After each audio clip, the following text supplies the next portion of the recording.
বিকেল হয়েছে সবে। মৃন্ময়ের বাবা মাকে স্টেশন অবধি এগিয়ে এসে শ্রুতি, রুষা, মৃন্ময় নিজেদের মাঝে কথা বলছিল। তখনই শ্রেয়া একটা আঁকার খাতা হাতে ছুটে এলো তাদের কাছে। খাতাটা শ্রুতির হাতে দিয়ে উৎসাহিত কণ্ঠে বলল, মা, মা, এটা দেখো, তোমাদেরকে তো এইটা দেখাতেই ভুলে গিয়েছিলাম। শ্রুতি খাতাটা হাতে নিল। সাদা পাতার উপর রং পেন্সিল দিয়ে কাঁচা হাতে আঁকা একটা ছবি। ছবিতে দেখা যাচ্ছে শাড়ি পরিহিত কোনো রমণীর হাত ধরে আছে একটি বাচ্চা মেয়ে। ছবিটা শ্রেয়ার আঁকা। সে যে ছবিটায় কাঁধে চিত্র ফুটিয়ে তুলতে চেয়েছে সেটাও বেশ বুঝেছে শ্রুতি। মৃন্ময় আর রুষাও ছবিটার দিকে তাকালো। শ্রেয়া আগের নাই বলল, কালকে স্কুলে ম্যাম আমাদের নিজেদের ফ্যামিলি মেম্বারদের আঁকতে বলেছিল এবং বলেছিলেন সকলকে ফ্যামিলি সম্পর্কে কিছু বলতে। আমি এটা এঁকেছি। ম্যাম আমাকে জিজ্ঞেস করেছিলেন, এ কি, তুমি আর মা, বাবা কোথায়? আমি আঙুল দিয়ে তোমাকেই দেখিয়েছি। আর কি বলেছি বলো তো? শ্রুতি শ্রেয়ার গালে আলতোভাবে হাত রেখে মৃদু স্বরে বলল, কি বলছো মা? আমি বলেছি যে তুমি থাকতে আমার বাবার কোনো প্রয়োজন নেই। তুমি হলে আমার মা, বাবা দুজনই। তুমি একাই 100। তুমি তো আমার সুপার ওমেন। শেষের কথাটা বলে শ্রেয়া খানিকটা লাফিয়েই উঠল। শ্রুতি শ্রেয়াকে জড়িয়ে ধরল। মেয়েটা ছোট হলেও বুদ্ধিমতী। কিভাবে যেন অনেক কিছু বুঝে ফেলে। একটু বুদ্ধি হওয়ার পরেই তার বাবার কথা সে আগে জিজ্ঞেস করত। তখন শ্রুতি কি বলবে বুঝতে না পেরে কথাটা এড়িয়ে যাওয়ার চেষ্টা করত। তবে তারপর তাকে বলা হয়েছিল যে তার বাবা তাদের থেকে আলাদা থাকে, দূরে থাকে। তার সাথে তার বাবার কোনো সম্পর্ক নেই। তার মাই হলো তার মা, বাবা দুটোই। সম্পর্কের এত শত মারপ্যাঁচ তার বোঝার কথা না। কথাটা সে কতটা বুঝেছিল জানা নেই। তবে সে আর কথা বাড়ায়নি। মেনে নিয়েছিল যে তার মাই তার বাবা এবং মা তার মাই তার সব। মৃন্ময় তাদের দুজনের দিকে চেয়েছিল এতটা সময়। তাদের দিকে চেয়ে অন্যমনস্ক হয়ে বিড়বিড় করে আপন মনে প্রশান্তির নিঃশ্বাস টেনে বলে ফেলল সে, তুমি সত্যিই এখন সবটা একাই সামলে নিতে পারবে শ্রুতি। অবশ্য আগেও পেরেছ। আমার কোনো চিন্তা নেই এই নিয়ে, মনে কোনো দ্বিধাও নেই। মৃন্ময়ের ধ্যান ভাঙল রুষার মৃদু ধাক্কায়। রুষা প্রশ্ন করল, কি রে, কি বিড়বিড় করছিস? মৃন্ময় সামান্য হকচকিয়ে উঠল, বলল, না, কিছু না। শ্রুতি বিষয়টা লক্ষ্য করেই শুধালো, তুমি কি কিছু বলবে মৃন্ময়? মৃন্ময় হয়তো কিছু বলতে চাইল, কিন্তু শেষ পর্যন্ত ঠিক বলে উঠতে পারল না। বলা ভালো, শ্রেয়ার মুখের দিকে চেয়ে এখনই কিছু বলার সাহস জুগিয়ে উঠতে পারল না সে। বড়দের এইসব কথোপকথনের মাঝেই শ্রেয়া দেওয়ালে টাঙানো ঘড়ির দিকে তাকালো। সে এখন ঘড়িতে সময় দেখতে শিখেছে। বড় আর ছোট কাঁটা দেখে সময় বলতে পারে। শ্রেয়া কিছু সময় ঘড়ির দিকে চেয়ে ঘড়ির কাঁটাগুলোকে গভীর পর্যবেক্ষণ করে সময় অনুমান করে মৃন্ময়কে বলল, ভালো আঙ্কেল, তুমি আমাকে বলেছিলে আগের দিন যে আজকে পার্কে ঘুরতে নিয়ে যাবে। কখন যাবে? শ্রুতি বলল, আজকে সবাই অনেক টায়ার্ড তো। ভালো আঙ্কেলও টায়ার্ড। অন্যদিন পার্কে ঘুরতে নিয়ে যাবে শ্রেয়া, আমি তোমায় নিয়ে যাব। আজকে অযথা জেদ করো না। শ্রেয়া জেদ করল না, তবে মন খারাপ করলো। ব্যাপারটা তার মুখ দেখেই বোঝা গেল। মৃন্ময় সাথে সাথেই শ্রেয়াকে কাছে টেনে বলল, আরে কিসের টায়ার্ড? আমি আমার প্রিন্সেসকে কথা দিয়ে কথা রাখবো না? এমনটা কখনো হয়েছে? আমরা পার্কে যাব তো ঘুরতে এখনই। শ্রেয়ার মুখটা আনন্দে ঝলমল করে উঠল। শ্রুতি হয়তো সংকোচ বোধ করে কিছু বলতে গেল, তবে রুষা তাকে বাধা দিয়ে দিল, দিও না, বাচ্চা মানুষ, শুধু শুধু মন খারাপ করবে। আর ঘুরে এসোই না, একটু তোমরা গিয়ে ক্ষতি কি? আমিও তো বেরোবো বাড়ি ফেরার জন্য। একসাথেই বেরোই তবে আমরা। আমি বাড়ির দিকে চলে যাব, তোমরা পার্কে চলে যেও। শ্রুতি উপায়ান্তর না পেয়ে মাথা নেড়ে বলল, বেশ, ঠিক আছে। বাড়ি থেকে বেরোনোর সময় দরজার কাছে দাঁড়িয়ে শ্রুতি রুষাকে বলল, এখনই চলে যাচ্ছ? আমাদের সাথে একটু ঘুরে এসে তারপরেও তো ফিরতে পারতে। রুষা এক দফা নিজের হাতঘড়ির দিকে চেয়ে বলল, না শ্রুতি, আজ নয়। আজকে দেরি হয়ে যাবে, কাজ আছে। আমি তো আসবই, আবার অন্যদিন একসাথে ঘুরতে যাব শ্রেয়াকে নিয়ে। কি শ্রেয়া, চলবে তো? শ্রেয়া বাধ্য মেয়েটির মতো মাথা দোলালো। রুষা হুট করে শ্রুতিকে প্রশ্ন করল, তোমার মা বাবা তোমার সাথে কথা বলতে চেয়েছিল না কিছুদিন আগে? কথা হয়েছে? শ্রুতি দরজাটা বাইরে থেকে আটকে রুষার দিকে ঘুরে বলল, হ্যাঁ, কথা হয়েছে। ক্ষমা চাইছিল তারা সেই সময় আমার পাশে থাকতে পারিনি তাই, বা যা যা অন্যায় আমার সাথে তারা করেছে সেগুলোর জন্য। কারোর জন্যই নিজের মনে ক্ষোভ পুষে রেখে আমি নিজেকে কেন কষ্ট দেব বলো? ক্ষমা করে দিয়েছি, তবে বর্তমানে ওদের জন্য আমার মনে তেমন অনুভূতিই নেই। শ্রুতি রুষাকে জড়িয়ে ধরে আবারও বলল, রুষাদি, থ্যাংক ইউ। কেন? রুষার প্রশ্নে শ্রুতি রুষাকে ছেড়ে রুষার দুই হাত ধরে বলল, তোমরা আমার জন্য যা যা করেছো সেগুলো কি বলে শেষ করতে পারবো? তুমি যেটা করেছো সেটা নিজের ইচ্ছে শক্তির জোরে করেছো। নিজে করেছো শ্রুতি। যেই সময়ে আমার মা বাবাই আমার পাশে ছিল না, সেই সময়টাই তোমরা আমার পাশে এসে দাঁড়িয়েছিলে। তোমাদের সেই অবদান যে আমি কখনো ভুলে যাব এতটা অকৃতজ্ঞ আমি নই। পাশেই শ্রেয়ার হাত ধরে দাঁড়িয়েছিল মৃন্ময়। রুষা এক দফা মৃন্ময়ের দিকে চেয়ে মুখে অভিমানের ভাব ফুটিয়ে তোলার চেষ্টা করে বলল, দেখছিস কেমন আবার এইসব কথা বলা শুরু করেছে? আচ্ছা শ্রুতি, দিদি হয়ে তোমার পাশে থাকতাম না আমি? এতটুকু করতাম না বোনের জন্য? তুমি বারবার এমন বললে কিন্তু এবার আমি খুব রাগ করব, আর আসবই না বলে দিলাম। শ্রুতি মুচকি হেসে বলল, তুমি না আসলে আমি তোমার কাছে চলে যাব, আর এমনিতেও তুমি মুখ ফিরিয়ে থাকতে পারবে না। এই যে পুচকু দুষ্টু মেয়েটার ভাণ্ডারটা, ওকে না দেখে থাকতে পারবে তুমি বেশি দিন? রুষা হেসে শ্রেয়ার গাল টেনে বলল, দেখছিস তোর মা ঠিক আমার দুর্বলতা বুঝে ফেলে আমার ওপর টর্চার করার ফোন দিয়ে আসছে কেমন। শ্রেয়া খিলখিল করে হেসে উঠল। বাচ্চা মেয়েটাকে হাসলে কতই না স্নিগ্ধ দেখায়।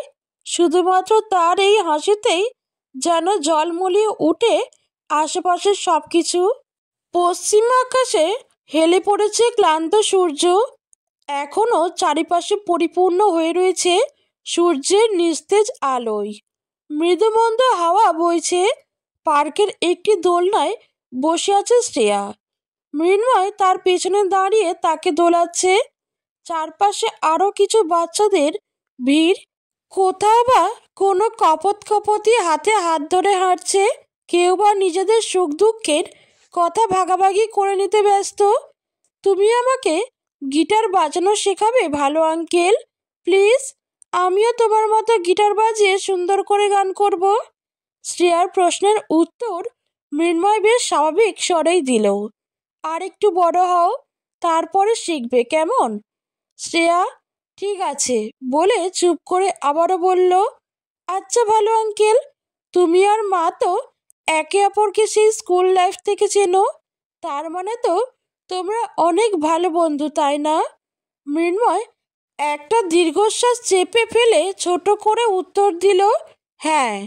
আচ্ছা মা, কি তখন খুব কাঁদুনে ছিল, যেমন অন্যান্য কিছু বাচ্চারা হয়, কথায় কথায় ভ্যা ভ্যা করে কান্না জুড়ে বসতো, নাকি তখনও রাগী টিচার টাইপ ছিল, একটু এদিক ওদিক হলেই পিঠে ধুমধাম বসিয়ে দিত? শ্রেয়ার এমন প্রশ্নে মৃন্ময় হেসে ফেলল। শ্রেয়ার দিকে ঝুঁকে মজার সুর টেনেই বলল, আগের কথা তো জানি না, কিন্তু তোমার এইসব কথা শুনলে তোমার মাম্মা এখন এসে আমাদের দুজনের পিঠে দুমদাম বসিয়ে দিতে পারে। শ্রেয়া প্রচণ্ড আগ্রহ দেখিয়ে বলল, উফ, বলে না মা কেমন ছিল, কাঁদুনে নাকি ব্রেভ নাকি ভীতু? সে প্রচণ্ড সাহসী ছিল, ঠিক যেমন সে এখন। ভীতু তো আসলে আমিই ছিলাম। শেষের কথাটা বলার সময় মৃন্ময়ের মুখটা সামান্য মলিন দেখালো। তুমি ভীতু ছিলে? সত্যি? আমার মা প্রচণ্ড ব্রেভ গার্ল ছিল, একদম আমার মতোই ব্রেভ। শ্রেয়ার কৌতূহলী কথায় হেসে ফেলা মৃন্ময় বলল, হ্যাঁ, একদম তোমার মতোই ব্রেভ। তাদের কথার মাঝে শ্রুতি এসে উপস্থিত হলো সেখানে। ভ্রু উঁচিয়ে তাদেরকে প্রশ্ন করল সে, কি ব্যাপার, কি কথা চলছে? শ্রেয়া আর মৃন্ময় একে অপরের দিকে একবার তাকিয়ে আবার শ্রুতির দিকে তাকালো। দুজনেই ঘাড় মৃদু উঁচিয়ে বলল, কই, কিছুই তো না। শ্রুতি সরু চোখে তাকালো তাদের দিকে। তারা হেসে উঠল। শ্রুতিও সেটা দিকে দুদিকে সামান্য মাথা নাড়িয়ে হাসল মৃদু। পার্কে আর কিছুটা সময় থেকেই বাড়ি ফেরার জন্য পা বাড়ালো তারা। আসার সময় পাশেই পার্কে এক ব্যক্তির উপর চোখ পড়ল শ্রুতির। ব্যক্তিটা রণজয়। রণজয়ও তাকালো শ্রুতিদের দিকে। পাশে শ্রেয়া আর মৃন্ময়ের দিকেও তাকালো সে ঠিকই। ছোট্ট শ্রেয়ার দিকে চোখ পড়তে মুখে কেমন যেন বিরসতা ফুটে উঠল তার। হয়তো এত বছর পরে নিজের মনে মনে সামান্য হলেও অনুতাপ অনুভব করল সে। তবে এর ব্যতীত আর কোনো ঘটনাই ঘটল না। শ্রুতির সামনের দিকে চেয়ে শ্রেয়ার হাত আরেকটু শক্ত করে ধরে হেঁটে বাইরে চলে এলো। রণজয়ের সাথে একটা মেয়ে ছিল। মেয়েটা খুব সম্ভবত রণজয়ের বর্তমান স্ত্রী। তবে মেয়েটা অদিতি নয়। শুনেছিল অদিতির সাথে তার সম্পর্কটাও নাকি খুব বেশি দিন টেকেনি। শ্রুতি আর রণজয়ের ডিভোর্সের পরপরই তাদেরও সম্পর্ক ভেঙে গিয়েছিল। ভেঙেছিল অদিতি, তাও আবার অন্য কোনো পুরুষের জন্য। আর তারপর তারপর শোনা গিয়েছিল সেই পুরুষের চক্করেই কি একটা যেন অপরাধে যুক্ত থাকার কারণে জেলে পর্যন্ত যেতে হয়েছিল অদিতিকে। ব্যাপারগুলো হাস্যকর শোনালেও সত্যি। এটাকেই বোধহয় বলে রিভেঞ্জ অফ নেচার। সে যা হোক, পরে হয়তো সেই মেয়েটাকে বিয়ে করেছিল রণজয়। হতেও পারে, আবার নাও। তবে এইসব জানার কৌতূহল অবশ্য শ্রুতির এখন নেই। আর না তাদের নিয়ে ভাববার ইচ্ছা তার আছে। শ্রুতির ভাবনা এখন কেবল নিজেদের মাঝেই সীমাবদ্ধ, নিজের এবং নিজের সন্তানের ভালো থাকার মাঝে। নিজের খেলার ঘরে মাদুরের ওপর অভিমানে মুখ ফুলিয়ে বসে আছে শ্রেয়া। মৃন্ময় সেই তখন থেকেই তার রাগ ভাঙানোর চেষ্টা করছে, কিন্তু কাজ হচ্ছে না। বিশেষ শ্রেয়া তার দিকে ভালোভাবে তাকাতেও নারাজ। ছোট্ট শ্রেয়ার অভিমানী সেই চোখ থেকে মাঝে মাঝেই টুপটাপ করে ঝরে পড়ছে জল। মৃন্ময় পরম স্নেহে রাগ ভাঙাতে ভাঙাতে সেগুলো মুছে দিচ্ছে। সে মৃন্ময়কে বাঁধা দিচ্ছে না, কিন্তু তার দিকে তাকাচ্ছেও না। যদিও শ্রেয়ার অভিমানের কারণটা নিছকই ছোট নয়। মূল কারণটা হচ্ছে মৃন্ময়ের দূরে ট্রান্সফার। আগামীকাল সকালেই এই শহর ছেড়ে পাড়ি দেবে মৃন্ময়। উপরন্তু বাকিরা জেনেছে প্রায় সপ্তাহখানিক আগে, কিন্তু আগে থেকেই সাহস জুগিয়ে শ্রেয়াকে বলে উঠতে পারেনি কেউই, এমনকি মৃন্ময়ও না। যখন থেকে মৃন্ময়ের ট্রান্সফারের খবরটা শ্রেয়া শুনেছে, তখন থেকেই শিশু হৃদয় প্রচণ্ড ভারাক্রান্ত হয়ে গেছে তার। মৃন্ময় ঘর থেকে বাইরে আসতেই রুষার মুখোমুখি হলো সে। রুষা তাকে দেখতেই প্রশ্ন করল, কি রে, পারলি বোঝাতে? মান ভাঙল তোর একটু? মৃন্ময় বিরস মুখে উত্তর দিল, একটু কমেছে রাগ, বোধহয় আপাতত অল্প অল্প বুঝেছে। রুষা মৃদু মাথা দোলালো, সামান্য ভেবে বলল, মৃন্ময়, একটা কথা বলি, সকালে তো তুই চলেই যাবি, তার আগে একবার শ্রুতির সাথে কথা বলে নিয়ে দেখ না রে তোদের নিয়ে। মৃন্ময় রুষার কথার মানে প্রথমে বুঝতে না পেরে বিস্মিত কণ্ঠে বলল, মানে কিসের কথা বলছিস? আমি জানি অতীতে কি কি হয়েছে, বাট সেগুলো ঘটেছে অনেক বছর আগে। এতদিনে কত কিছু বদলে গেছে। সব কিছু ভুলে তো সেকেন্ড চান্স নিয়ে নতুনভাবে আবার জীবনটা শুরু করা যায়। আমি জানি না আমি ঠিক বলছি নাকি ভুল, কিন্তু তুই একবার তো বলে দেখতেই পারিস। এখনই সুযোগ, এরপর তো দূরে থাকবি, আরোই সুযোগ পাবি না তেমনভাবে কথা বলার। আর শ্রুতি যদি না চায় তবে তাই হবে, কিন্তু কথা তো বল একবার নিজেদের নিয়ে। শ্রুতি রান্নাঘর থেকে নিজের শোবার ঘরের দিকেই যাচ্ছিল, সেই সময় ফলস্বরূপ তাদের কথাটা শুনতে পেল সে। মৃন্ময় রুষার কথার পরিবর্তে কিছু বলতে যাচ্ছিল তখন, তবে সামনে শ্রুতিকে হুট করে দেখে খানিকটা থতমত খেয়ে উঠল তারা দুজনেই। শ্রুতিও যেন খানিকটা অস্বস্তিতেই পড়ল। শ্রুতি তাদের মুখের দিকে একবার চেয়ে পাশ কাটিয়ে নিজের ঘরে চলে গেল। রুষা চিন্তিত মুখে মৃন্ময়ের দিকে তাকালো।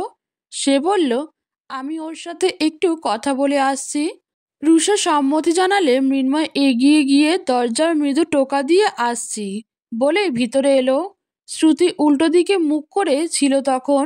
মৃন্ময় দীর্ঘশ্বাস টেনে সাধারণভাবেই বলল, শ্রুতি, কালকে তো সকালে চলে যেতে হবে আমাকে। আপাতত তেমন দেখা বা কথা হয়তো হবে না। আসলে আমি বলতে চেয়েছিলাম। তার কথার মাঝেই শ্রুতি নিজের উৎকণ্ঠা কাটিয়ে উঠে তার দিকে ঘুরে বলল, মৃন্ময়, আমার কথাটা শোনো। আমার দ্বারা আবার নতুন করে কিছু শুরু করা সম্ভব নয়। হুট করে শ্রুতির মুখে এমন কথা শুনে মৃন্ময় সামান্য অবাক হয়েই স্ত্রীর চোখে তাকালো তার দিকে। শ্রুতি আবারও বলল, দেখো মৃন্ময়, আগে কোনো এককালে আমাদের মধ্যে যা ছিল তা ছিল, কিন্তু তারপরে সব ভুলে এই বিগত বছরগুলোতে আমরা আবারও ভালো বন্ধু হয়ে উঠতে পেরেছি। দূরে রইলেও আমি এই বন্ধুত্বের সম্পর্কটা নষ্ট করতে চাই না। তোমার সাথে শ্রেয়ার সুন্দর একটা সম্পর্ক আছে, সেটাও নষ্ট হোক আমি চাই না।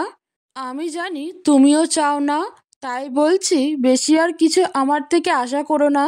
আমি নতুন করে তোমার ভালো বন্ধু হয়ে উঠেছি ঠিকই, কিন্তু সেই প্রাক্তন থেকে প্রেমিকা আর হয়ে ওঠার সাধ্য আমার সত্যিই নেই।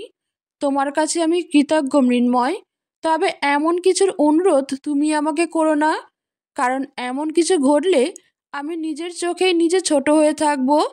এমনটা হলে এই যে ভালো থাকার লড়াই, যেটার জন্য এত কিছু, মুহূর্তেই সেই লড়াইতে হেরে যাব আমি নিজের কাছেই। প্লিজ আমাকে হারিয়ে দিও না। নিজেকে স্বাভাবিক করে তুলতে সামান্য সময় লাগলো মৃন্ময়ের। নিজেকে সামলে নিয়েই সে স্বাভাবিক নরম কণ্ঠে বলল, তোমাকে হারাতে আমি দেব না, চিন্তা নেই। এমন কোনো প্রস্তাবও আমি তোমায় দেব না। আমি জানি তোমার পক্ষে এখন কিছু সম্ভবও নয়। বর্তমানে আমাদের মাঝে যে বন্ধুত্বের সম্পর্ক আছে সেটা আমার কাছে বড্ড দামি। এর থেকে বেশি আমি কিছু আশা কখনোই করিনি। আরও কিছু কথা বলবো, শুনবে? এখনও সময় আছে। নিজের জীবনটা নিজের মতো গুছিয়ে ফেলো। আঙ্কেল আন্টিরও তো একটা স্বপ্ন আছে তোমায় নিয়ে। তাছাড়া তুমি কেন নিজের জীবনটা এভাবে নষ্ট করছো? আমি আগেও তোমায় বলেছি, এখন আবারও বলছি, তুমি অযথা আমার জন্য নিজের জীবন এভাবে নষ্ট করো না। না হলে আমার নিজেকেও বড্ড অপরাধী মনে হবে সব সময়। মনে হবে আমার জন্যই তোমার জীবনটা নষ্ট হয়ে গেল। আমি সেটা চাই না। আমি সত্যিই চাই তুমি ভালো থেকো। তুমি বিয়ে করো মৃন্ময়। শ্রুতির কথায় মৃন্ময় হেসে বলল, বিয়ে করলেই যে সবসময় মানুষ ভালো থাকে সেটা তুমি পার্সোনালি বিশ্বাস করো? মৃন্ময়ের কথায় শ্রুতি দ্বিধায় পড়ল। সামান্য ভেবে নাসূচক মাথা নাড়ালো। বিয়ে, সংসার, এইসবের থেকেও মানুষের কাছে আসল জরুরি কি? সত্যি করে ভেবে বলো তো। মৃন্ময়ের প্রশ্নে শ্রুতির সামান্য সংকোচ নিয়েই বলল, ভালো থাকা। কিন্তু মৃন্ময় আবারও বলল, ঠিক, ভালো থাকা। আমি বিয়ে করিনি কারণ আমার মনে হয়নি। তুমি এটা কখনোই ভেবো না যে তোমার জন্য আমার জীবনটা নষ্ট হয়েছে বা হবে। আমার জীবনে যে সুন্দর স্মৃতিগুলো রয়েছে তাদের কিছুর কৃতিত্ব কিন্তু তোমার আর আমার পরবর্তীকালে শ্রেয়ার। আমি যে এতদিন তোমাদের পাশে ছিলাম সেটাও আমার নিজের কথা ভেবে, নিজের জন্য, নিজের মনের শান্তির জন্য। আর যদি পরবর্তীকালে আমার মনে হয় যে কারোর সাথে আমি সত্যিই ভালো থাকবো, তবে আমি অবশ্যই বিয়ে করব। কথা দাও? মৃন্ময় মৃদু হেসে বলল, কথা দিলাম। আর আমি তখন তোমাকে বলতে চেয়েছিলাম যে আমাদের তেমন দেখা হবে না, নিজেদের খেয়াল রেখো। শ্রেয়া বাচ্চা মানুষ, প্রথম প্রথম আমায় আগের মতো দেখতে পাবে না বলে একটু কষ্ট পাচ্ছে, তবে ও বুদ্ধিমতী, ঠিকই বুঝতে পারবে। ওকে একটু বোঝানোর চেষ্টা করো। শ্রুতি উপর নিচে মৃদু মাথা নাড়ালো। রুষা একটু আগেই ঘরের দিকে আসছিল, তাদের কথা ভালোই শুনতে পেল সে। মৃন্ময় নিজের কথাটুকু বলে বাইরে আসতে গেলেই আবারও একবার রুষার মুখোমুখি হলো সে। মৃন্ময় তার দিকে একবার চেয়ে চলে আসতে গেলে রুষা বলল, সত্যিই চলে যাবি মৃন্ময়? সব কিছু থেকে দূরে সরিয়ে নিজেকেও কষ্ট দিচ্ছিস কেন তুই বলতো? এটা কি খুব জরুরি? নিজের একটা ভুলের জন্য এভাবে সারা জীবন কষ্ট পেয়ে যাবি? শ্রুতি তাকালো তাদের দিকে। মৃন্ময় থেমে মৃদু স্বরে বলল, হ্যাঁ জরুরি। সকলের ভালো থাকার জন্য, আমার নিজের ভালো থাকার জন্য। আর ভুলের কথা বললি তো? মৃন্ময় সরে এসে রুষার সামনে এসে দাঁড়ালো। ঠোঁটের কোণে হাসি টেনে বলল সে, তখন তো কি উত্তরটা দিতে পারিনি, এখন বলি। কিছু কিছু ভুলের সেকেন্ড চান্স হয় না। এই ভুলগুলোর মাসুল আমাদের দিতেই হয়। কারণ যেটাই হয়ে থাকুক না কেন, একটা ভুল তো আমি করেইছি, আর সেই ভুলের মাসুল আমাকে আমার এই পুরো জীবনটা দিয়ে যেতেই হতো। কিন্তু এখন আমি অনেকটাই বোঝামুক্ত। অন্তত এটা ভেবে শান্তি পাবো যে যার কাছে আমি অপরাধী হয়েছিলাম সে আমাকে ক্ষমা তো করেছে। তবে হ্যাঁ, আবারও যদি কখনো মানুষ হয়ে জন্ম নিই, পরের জন্মের সুযোগ পেলে নিজের এই ভুল শুধরে সব ভয়কে অতিক্রম করে হলেও নিজের ভালোবাসাকে নিজের করে নেওয়ার সাহস যেন ঈশ্বর আমাকে দেন, এই প্রার্থনা করি। আর বাকি এই জন্মে যাকে ভালোবেসেছিলাম তাকে না হয় নাই বা পেলাম কাছে, দূরেই রইলাম। সবসময় কি মানুষ সব কিছু পায়? রুষা করুণ চোখে চেয়ে রইল। তাদের দুজনকেই কিছু বলার ক্ষমতা তার এখন নেই। দুজনেই তো যে যার জায়গা থেকে ঠিক। মৃন্ময়, ভালো থেকো বলে একবার ঘাড় ঘুরিয়ে শ্রুতির দিকে চেয়েই যাওয়ার জন্য পা বাড়ালো। সদর দরজার কাছে আসতেই শ্রেয়া তার কাছে ছুটে এসে বলল, তুমি আমাকে ভুলে যাবে না তো ভালো আঙ্কেল?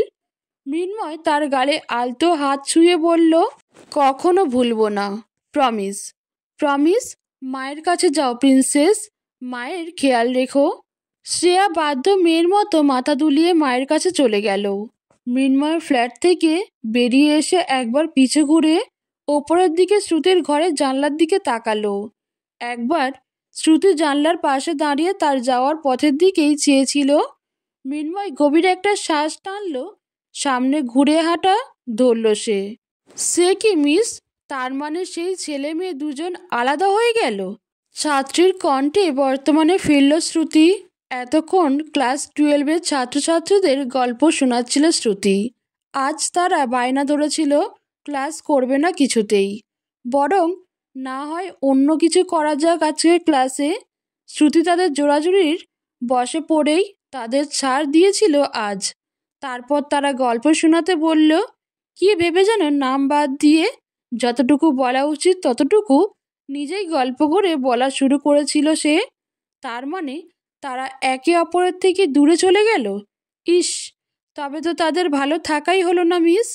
ছাত্রের কথায় শ্রুতি নড়ে চড়ে বসে উত্তর দিল, দূরে চলে গেল ঠিক, তবে ভালো থাকা হলো না কে বলেছে? সকলে কৌতূহল নিয়ে তাকালো।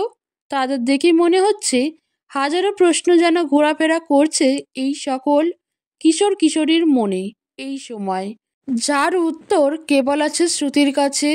একজন ছাত্রী প্রশ্ন করল, তারপরে? তার মানে তারা সত্যি ভালো আছে? তারপর কি হলো বলুন না মিস। শ্রুতি সামান্য হেসে বলল, তারপর?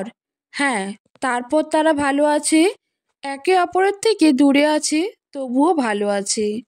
আসলে জানো তো, মাঝে মাঝে বোধহয় অন্যদের অথবা নিজের ভালোর জন্য হলেও আমাদের কিছু জিনিস অথবা কিছু মানুষদের থেকে দূরে আসতে হয়। সেটা একটা সময় আমাদের কাছে যতটাই প্রিয় হয়ে থাকুক না কেন, এবং কিছু সময় এটা অত্যন্ত প্রয়োজনীয় হয়ে দাঁড়ায় আমাদের জন্য। স্কুল শেষে স্কুলের বাইরে এসে দাঁড়াতেই শ্রেয়া হুট করে দৌড়ে এসে জড়িয়ে ধরল শ্রুতিকে। রোজ স্কুল শেষে একসাথেই বাড়ি ফেরে মা মেয়ে। শ্রেয়া বর্তমানে এখন কিশোরী। শ্রুতির স্কুলেই ক্লাস 8-এর ছাত্রী সে। শ্রুতি চোখ মুখ কুঁচকে শ্রেয়াকে উদ্দেশ্য করে বলল, উফ বাবা, তোকে নিয়ে আমি আর পারবো না। কি যে করিস তুই সবসময়। আরে তুই এখন আবার আইসক্রিম খাচ্ছিস? শ্রেয়া হেসে আইসক্রিমে কামড় বসিয়ে বলল, আরে আমার সুইট মা, তুমি বকলেও আমার তোমাকে এত মিষ্টি লাগে কেন বলো তো?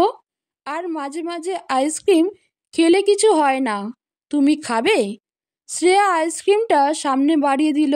শ্রেয়া অত্যন্ত প্রাণোচ্ছল একটি মেয়ে, অনেকটা তেমনই যেমন শ্রুতি তার স্কুল জীবনে ছিল। শ্রেয়ার ওপর রাগ করে থাকার সাধ্য আদেও কারোর আছে বলে শ্রুতির মনে হয় না। শ্রুতিও পারল না। শ্রুতি মেয়ের কথায় হেসে ফেলে শ্রেয়ার গালে হালকা চাপ্পড় মেরে বলল, না, বেয়াদব মেয়ে একটা। শ্রেয়া শ্রুতিকে হাসতে দেখে বলল, দ্যাটস লাইক মাই সুইট মা। তুমি হাসলে তোমায় ফুলের থেকেও সুন্দর লাগে, তুমি জানো? শ্রুতি মেয়ের কথা দুদিকে মাথা সামান্য নেড়ে হাসলো আরও এক দফা। শ্রুতি আর শ্রেয়া ধীরে সুস্থে বাড়ির উদ্দেশ্যে হাঁটা ধরল। প্রতিদিনের ন্যায় হাঁটতে হাঁটতে নিজের কথার ঝুলি খুলে বসলো শ্রেয়া তার মায়ের কাছে। কথায় কথায় শ্রেয়া বলল, জানো, কালকের ভালো আঙ্কেল আর ভালো আন্টির সঙ্গে ভিডিও কলে কথা বলার সময় ভালো আঙ্কেলদের যে কুকুরটা আছে না, বোঝো, ওকে দেখলাম। কত কিউট হয়েছে জানো ও? শ্রুতি মৃদু হেসে বলল, তাই? সে তাদের প্রসঙ্গে আরও কিছু কথা তুলল। বলে রাখা ভালো, শ্রুতিকে মৃন্ময় যাওয়ার সময় যে কথা দিয়েছিল সেটা সে রেখেছিল। ট্রান্সফার নিয়ে চলে যাওয়ার প্রায় 2 বছরের মাথায় মৃন্ময় বিয়ে করেছিল। তার স্ত্রীর নাম মিতালি। মিতালির বয়স প্রায় শ্রুতির সমান। মৃন্ময় বিয়ের আগেই তাকে নিজের অতীতের সকল কথা খুলে বলেছিল। মিতালি অত্যন্ত বুদ্ধিমতী একজন মেয়ে। সে মৃন্ময়কে ঠিকই বুঝেছিল এবং সব কিছু মেনে নিয়েই মৃন্ময়ের পাশে থাকতে চেয়েছিল সে। মৃন্ময় যে শ্রেয়াকে ভালোবাসে সেটাও সে জানে। শ্রেয়াকে মিতালি নিজেও যে ভালোবাসে না সেটা নয়। তারা দূরে থাকলেও তাই মাঝে মাঝেই ফোনে কথা হয় তাদের শ্রেয়ার সাথে। মিতালিকেই ভালো আন্টি বলে ডাকে শ্রেয়া। সর্বশেষে এটুকু বলা চলে, মিতালির সাথে মৃন্ময় ভালো আছে। তারা একসাথে সুখে আছে। ব্যাপারটা শ্রুতিকেও মনে মনে শান্তি দেয়। সে তো এমন কিছুই চেয়েছিল যে তারা সকলে নিজেরা নিজেদের মতোই ভালো থাকুক। কারোর খারাপ চেয়ে নিজে ভালো থাকতে তো সে চায়নি কখনোই। কিছুক্ষণ আগেই বৃষ্টি হয়েছে। রাস্তা এখনো ভেজা রয়েছে। বর্ষার মৃদু শীতল হাওয়া গায়ে এসে লাগলো শ্রুতির। হাঁটার মাঝেই আকাশের দিকে একবার চোখ তুলে তাকালো সে। শ্রুতি চোখ বন্ধ করে একবার জোরে শ্বাস টানলো। মনটা বেশ হালকা অনুভব করলো সে। মন মস্তিষ্কে বিচলন করছে তার শান্তি শান্তি একটা ভাব। সে সুখে আছে। তার আর তার সন্তানের ভালো থাকার লড়াইয়ে এক প্রকার বিজয়ী হয়েছে সে। তারা সত্যি এখন ভালো আছে। ভাবতেই মনের শান্তি ভাবটা বেড়ে উঠল তার। অতীতের সব কিছু ফেলে অনেক আগে এগিয়ে এসেছে সে। অতীতে যা যা হয়েছে সেগুলো নিয়ে দীর্ঘশ্বাস ছাড়া আর কিছু বর্তমানে নেই তার মনে। তবে এইসবের থেকেও সবচেয়ে বড় জিত তার কাছে এটাই যে কেউ প্রশ্ন করলে এখন আর মিথ্যে বলতে হয় না তাকে যে তবুও ভালো আছি।